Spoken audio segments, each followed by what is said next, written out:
Hello viewers, আসসালামু আলাইকুম। সবাই কেমন আছেন? আশা করছি সবাই ভালো আছেন। সবাইকে জানাচ্ছি জুম্মা মুবারকের আন্তরিক শুভেচ্ছা। আগে আপনারা জানেন যে এই যে জায়গাটা যেটা দেখতে পাচ্ছেন এটা পুরোটা একটা বস্তি ছিল, এটাকে পার্কে পরিণত করা হয়েছে। কিন্তু দেখেন লেকের যে পানিটা আপনারা অলরেডি দেখতে পাচ্ছেন যে প্রচন্ড পরিমাণে এখানে ময়লা আবর্জনা ফেলা হয়। এই যে দেখেন ময়লা, এটা যোগ্য না, সেটা যদি সে পেয়ে যায় তখন সে সেটার অবমূল্যায়ন করে, সেটা মূল্যায়নটা সেভাবে করতে পারে না।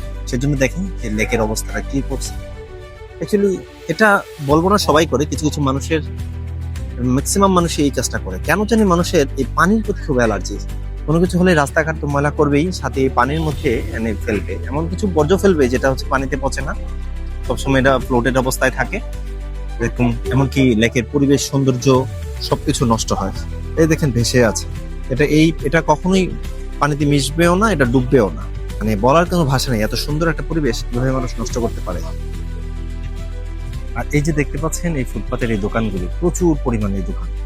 মূলত এই দোকানে কোনো সমস্যা নেই, দোকানের জায়গায় থাকবে।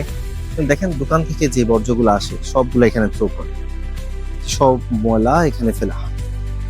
মানে অবস্থাটা দেখেন কি অবস্থা, দেখছেন কি অবস্থা। লেকের পানি খুব পরিমাণ বাজে একটা দূষিত অবস্থায় আছে। এটা অ্যাকচুয়ালি এই বর্জ্যগুলো এই সব দোকান থেকে জাস্ট ওদের এখান থেকে জাস্ট এখানে থ্রো করে।